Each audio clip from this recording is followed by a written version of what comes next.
बिहार में विधानसभा चुनाव के लिए उल्टी गिनती शुरू हो चुकी है, लेकिन एनडीए में अब तक सीट बंटवारे का मामला फंसा हुआ है।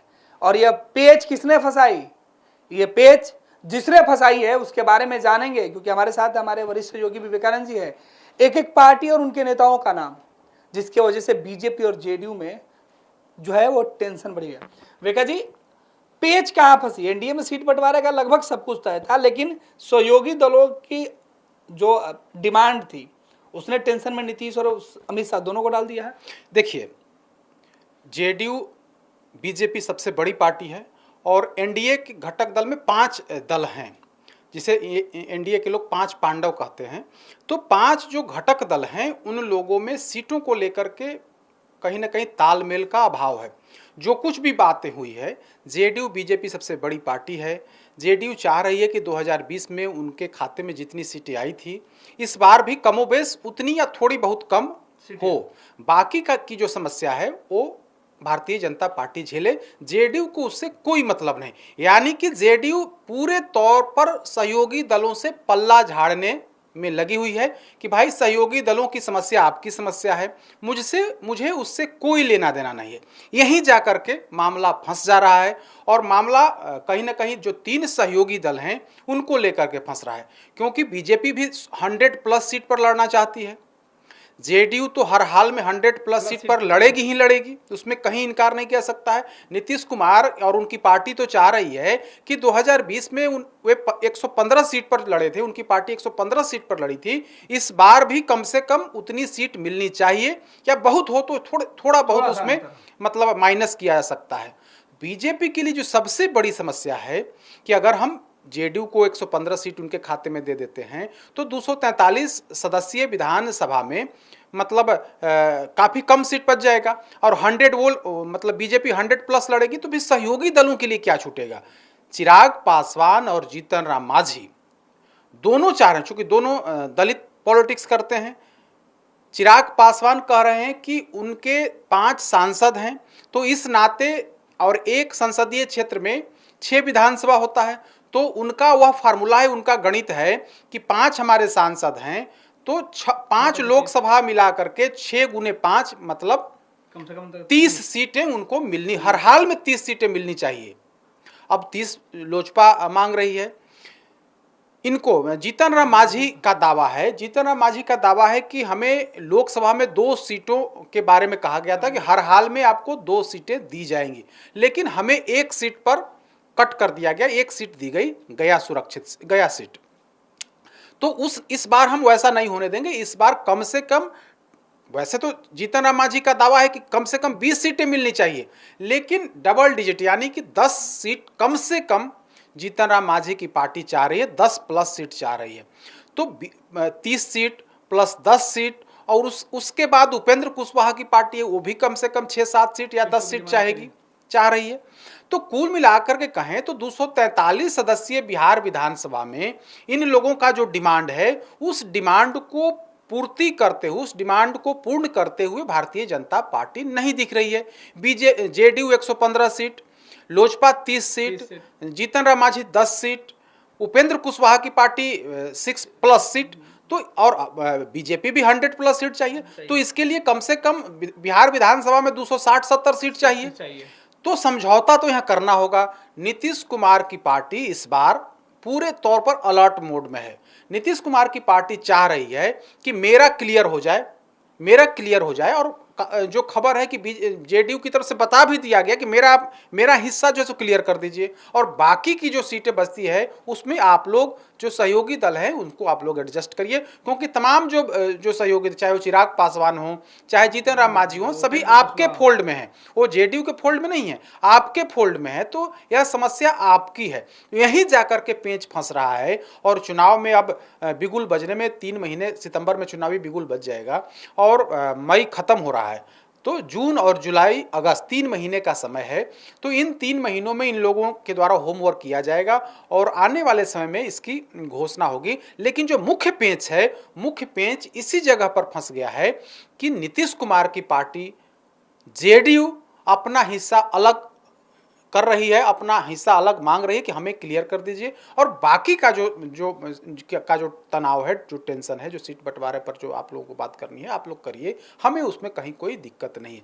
तो कुल मिलाकर के कहें तो यहीं पर जाकर के बीजेपी को लग रहा है कि अगर हम 100+ लड़ेंगे, जेडीयू 100+ लड़ेगी, तो इन लोगों के लिए उस हिसाब से बचेगा नहीं। तो ऐसी स्थिति में चिराग पासवान का जो दावा है कि कम से कम 30 या 30 से प्लस सीट मिलनी चाहिए, वहां पर कटौती होगी। और खबर यही है कि चिराग पासवान की पार्टी लोजपा रामविलास का जो दावा है, उस दावे में काफ़ी कटौती की जाएगी। खबर यही है कि 20 के आसपास सीट जो है लोजपा को देने की तैयारी है, और जीतन राम मांझी को 10 से नीचे, क्योंकि जीतन राम मांझी 2020 के चुनाव में इन्हें 7 सीटें दी गई थी, नीतीश कुमार ने अपने खाते से 7 सीटें इनको दी थी। दरअसल उस समय जो बंटवारा हुआ था, सीट बंटवारा, उसमें से 122 सीट जेडीयू अपने के खाते में गया था और 121 सीटें बीजेपी के खाते में गई थी।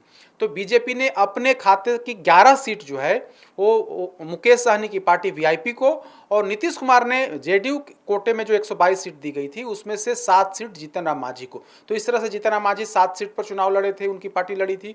नीतीश कुमार की पार्टी 115 सीट पर लड़ी थी, बीजेपी 110 सीट पर लड़ी थी, और मुकेश सहनी की पार्टी 11 सीट पर लड़ी थी। तो 2020 का समीकरण यह था।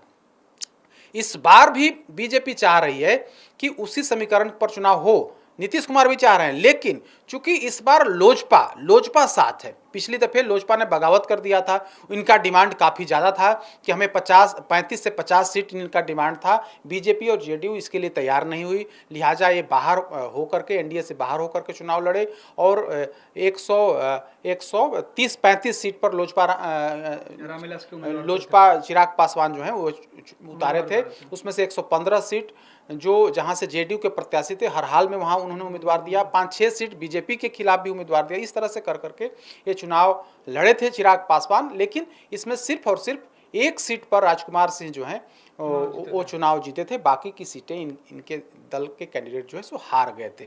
तो सबसे बड़ी समस्या चिराग पासवान को लेकर के है, क्योंकि चिराग पासवान का रुख आप देख ही रहे हैं कि हाल फिलहाल में जेडीयू को लेकर के या फिर अपना अलग स्टैंड बताते फिर रहे थे। बिहार बुला रहा है, बिहार उन्हें अगवानी के लिए जिम्मेवारी देने के लिए बुला रहा है। तो इस तरह की बात चिराग पासवान कर रहे हैं। तो बीजेपी इन तमाम मुद्दों को देख रही है, समझ रही है, कैसे डील करना है, इस पर भी काम किया जा रहा है। बीजेपी के प्रदेश अध्यक्ष ने कहा भी है कि पूरा मामला केंद्रीय नेतृत्व का है, और केंद्रीय नेतृत्व इसको बातचीत से सब मामले को सलटा लिया जाएगा। बिहार से बहुत मतलब नहीं है, बिहार चूंकि पूरा मामला केंद्रीय नेतृत्व के पास जाएगा, और वहाँ पर सहयोगी दल के जो नेता है वे बैठेंगे और अंतिम निर्णय हो जाएगा। इसमें कहीं कोई विवाद, सीट बंटवारे पर कहीं कोई विवाद नहीं है। लेकिन हकीकत यही है, सच्चाई यही है कि सीट बंटवारे पर पेच है। नीतीश कुमार इस बार मतलब 115 सीट की तो डिमांड है ही, ठीक है, उसमें हो सकता है कि थोड़ा कॉम्प्रोमाइज करें, लेकिन डिमांड अभी 115 सीट की है।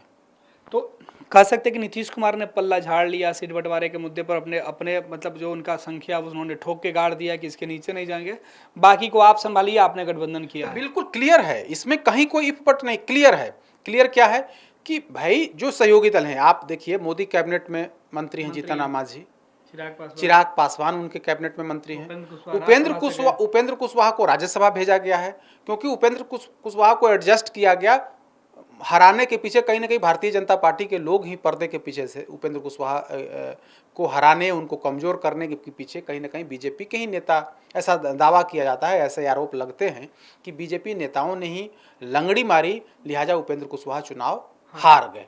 तो उपेंद्र कुशवाहा को भी एडजस्ट किया गया, मांझी जी को मंत्री बनाया गया, चिराग पासवान को मंत्री बनाया गया। चिराग पासवान तो मोदी के हनुमान कहे जाता है, 2020 में भी कहे जा रहे थे और आज भी कहे जाते हैं। तो ये सारी समस्या का समाधान मोदी जी मतलब भारतीय जनता पार्टी के पास ही है। नीतीश कुमार को इन सहयोगी दलों से, जेडीयू को इन सहयोगी दलों से कोई मतलब नहीं है। मतलब जेडीयू को सिर्फ और सिर्फ अपनी सीट से है। 2020 में जीतन राम मांझी से मतलब था नीतीश कुमार को, लेकिन 2025 के चुनाव में मांझी जी से भी अब नीतीश कुमार को मतलब नहीं है। मतलब सिर्फ और सिर्फ भारतीय जनता पार्टी को है। बिल्कुल। तो बिहार विधानसभा चुनाव में नीतीश कुमार ने क्लियर कर दिया, एक सीट भी कम नहीं लेंगे। भाजपा अपने सहयोगियों को समझाए, मनाए और अपने हिस्से से सीट दे। नीतीश को कोई लेना देना नहीं है और यही वजह गठबंधन में गांठ पड़ने की है, जो अब तक सीट बंटवारे का फॉर्मूला तय नहीं हो पाया है।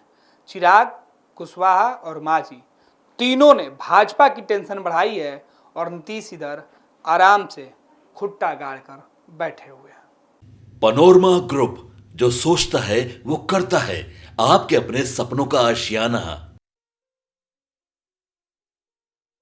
ये लो मुंह मीठा करो, आज मैंने अपना जॉब छोड़ दिया। अब हम पूर्णिया वापस जाएंगे। जॉब छोड़ दिया है? मतलब ये घर कैसे चलेगा? हम करेंगे क्या? और माँ बाबूजी क्या बोलेंगे? इसलिए मैं एक और मिठाई का डब्बा लाया। अपने बिजनेस के लिए लोन अप्रूव हो गया। अरे लोन अप्रूव हो गया वो तो ठीक है, लेकिन पूर्णिया में हम रहेंगे कहाँ? अपना घर भी तो नहीं है वहां। इसलिए तो एक और मिठाई का डब्बा अलग से लाया हूं। हमने पूर्णिया में घर ले लिया है, पूर्णिया के ई होम्स पैनोरमा में। पूर्णिया में पैनोरमा ग्रुप लेकर आए हैं ई होम्स पैनोरमा। बड़ा घर, आलीशान जिंदगी और अत्याधुनिक सुविधाओं के संग। अरे अब क्यों मुंह मीठा करवा रही हो? क्योंकि हम घर वापसी जो कर रहे हैं। घर वापसी की खुशी पूर्णिया में ई होम्स पैनोरमा के संग। ई homes panorama, luxurious lifestyle redefined.